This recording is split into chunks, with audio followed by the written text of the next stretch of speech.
e bla ou dessous e bla ou town e bla ou mi be gbale o ya kede diwe mi de ya kede eindo ma una si kendo kwelo me o e na vivi. Et comme il fallait s'y attendre, à l'instar de plusieurs autres, au Bénin, les sinistrés de Tonkwe bien oubliés et abandonnés par les autorités. Voilà. Et depuis un an, rien n'a changé. Rien n'a changé. Bon, il y a de cela 1 mois ou 2 mois, ceux qui sont venus nous casser, il y a un monsieur, on l'appelle Clerc, je ne sais pas, il travaille pour l'huissier.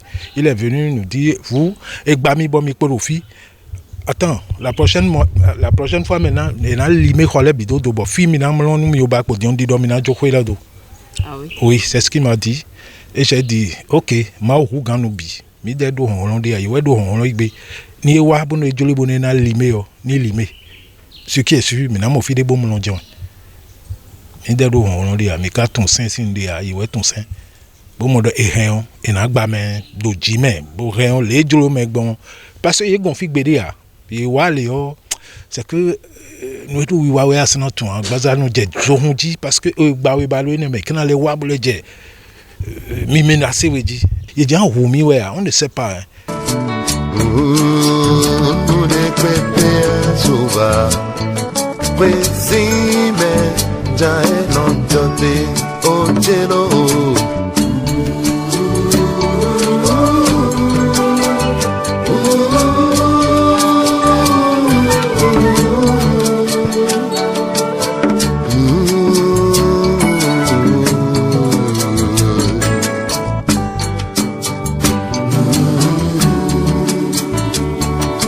Vous l'avez compris, le choc est resté intact plusieurs mois ou près d'une année après la démolition impitoyable suite à l'exécution d'une décision de justice en faveur d'une famille dans la commune d'Abomey-Calavi. Sans nouvelles du conseil consultatif du foncier ayant fustigé tardivement cette casse sauvage et en attendant d'interpeller l'Agence nationale du domaine et du foncier sur le processus en cours, Reporter Bénémonde est retourné sur le terrain pour constater que rien n'a bougé fondamentalement depuis près d'une année.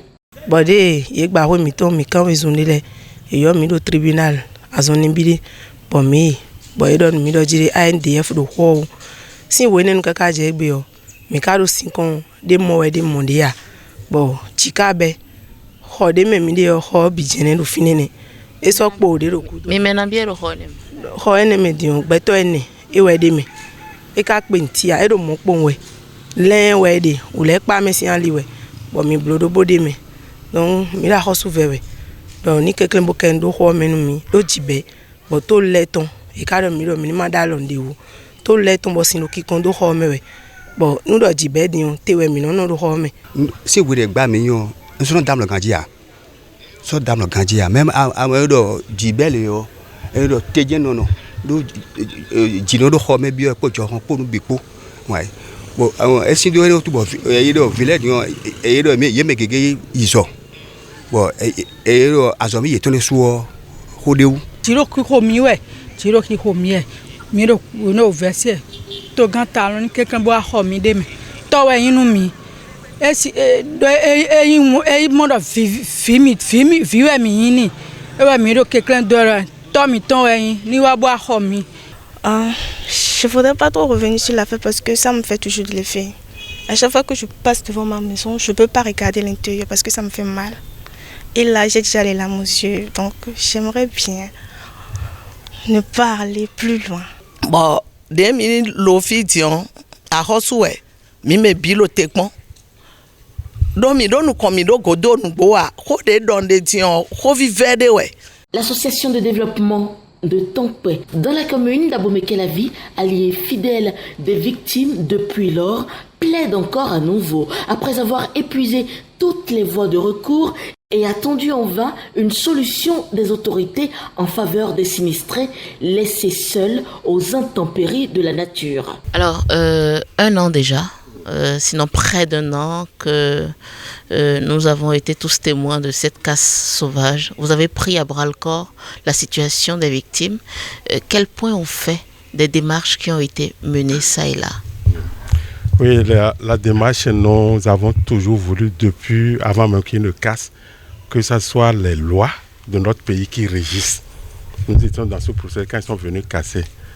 Et après avoir cassé, on a poursuivi. On voudrait que la négociation soit devant l'État. Et c'est pour ça que l'ANDF a pris le dossier en main. Donc nous sommes d'accord pour que l'ANDF soit celui qui tranche. Parce que sans que ça soit l'État qui tranche, c'est un problème qui peut ressurgir. Et cette démarche, nous louons, c'était les autorités de l'ANDF qui nous ont rassurés, nous ont rencontrés plusieurs fois et nous ont montré les dossiers. Normalement, le lieu est déjà reconnu et déclaré d'utilité publique. Les services techniques de l'ANDF ont déjà fait leur travail. Et aujourd'hui, qu'est-ce qui bloque? Ce qui bloque, c'est ça, il semble qu'il reste peut-être une dernière étape où ça ira devant le conseil. Et ça dit devant le conseil de gouvernement. Et c'est après ça, c'est le passage à atterrir là-bas. Parce que toutes les structures, tous les travaux, tous les analyses techniques ont été faits.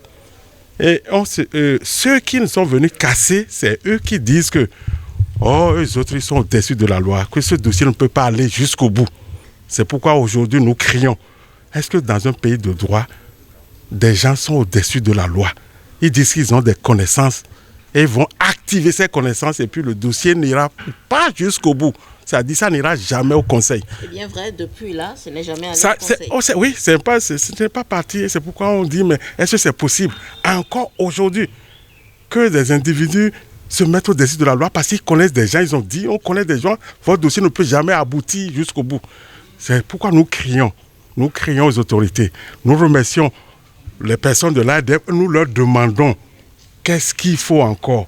Poursuivre, ça sera l'actif de tout ce qu'on est en train de faire dans notre pays.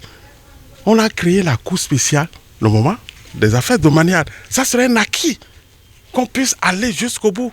Sinon, là, ils nous poursuivent, ils viennent une menace. Jusqu'au 16 avril dernier, on était encore chez le procureur de Calavi, où il menace. Si vous avez écouté tout ce qui s'est passé. Mais c'est ça, surtout ce qui nous peine, c'est le côté social. C'est très demandant. Que deviennent les victimes? Mais vous voyez, non, il y a des affaires des gens qui sont avec des voisins. D'autres, en gardant plus de 6 mois, ils ont dit, tes affaires, on ne peut plus les garder. Moi, j'utilisais cet endroit. Il fallait faire sortir. D'autres ont regardé des amis, les ont accueillis. Après 7 mois, ils disent, mais écoute, on a pensé que ça va se passer. Et on les a retournés, on les a renvoyés, on ne peut pas retourner dans les rues. Et puis ils sont revenus pour rester sous les parties cassées qui restent là. Et quand il pleut, ils restent debout. Socialement parlant, c'est vraiment dégradant. C'est très dégradant que dans un pays de droit ou dans un pays africain où la valeur humaine est priorisée, un pays d'hospitalité, pour que l'affaire sociale ne soit pas considérée. Nous crions secours, ça c'est difficile. Vous avez vu les enfants là, certains n'ont pas pu aller à l'examen. Aux examens parce qu'ils ne savent pas là où dormir, ils ne savent pas là où rester. Quand il pleut, les rangs restent debout. On est obligés, nous, de l'association des oui, de l'association, de les aider. Les gens ont fait des accidents, les enfants ont fait des accidents, ils ne peuvent même pas aller à l'hôpital. On cotise pour aller les aider. C'est nous qui assurons normalement les services sociaux. C'est ce que nous sommes en train de faire. Au moins, si le dossier va jusqu'au bout, on saura que, c'est clair, ça va soulager. Sinon, il y a une psychose qui gangrène. Et les gens peuvent faire d'AVC. Si vous avez vu certaines dames, elles n'arrivent plus à dormir. Ça, nous crions. Donc, nous crions au président de CCF ou au directeur de l'ANDF qui nous aide. Parce que nous sommes sûrs que c'est eux. S'ils nous disent, allez, ça va partir, ça va. Est-ce que vous n'allez pas envoyer un message au chef de l'État pour qu'il intervienne personnellement dans cette affaire qui n'a fait que trop durer? Oui. Nous pensons que, si on risque de demander une audience pour demander au chef de l'État, ça pèse. Nous sommes à la période des pluies. Vous voyez, tous les jours. On ne sait pas quand est-ce que cette saison va terminer. Donc nous sommes en train de crier les responsables qui nous aident. Nous savons qu'ils sont de bon cœur, qu'ils le démontrent en aidant. Et ça sera l'actif. Donc on serait obligé de demander au chef de l'État, j'espère qu'en nous regardant, ou si, Monsieur le Président, si vous voyez cette émission-là, si vous voulez, vous pouvez envoyer voir sur le terrain. Si vous regardez, vous allez vous-même vous risquer de pleurer, tel qu'on vous connaît, votre cœur, tout ça là. Si vous voyez là, envoyez quelqu'un, ou demandez où se trouve ce dossier.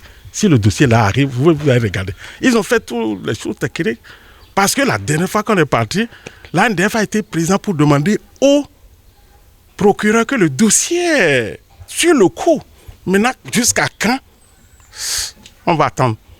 Août 2023, juin 2024, ce sont des familles éparpillées ça et là qui essaient désespérément de s'accrocher à la vie, des enfants et des jeunes à l'avenir aujourd'hui incertain. C'est un drame social qui se joue à l'indifférence de toutes et de tous et surtout des autorités à divers niveaux.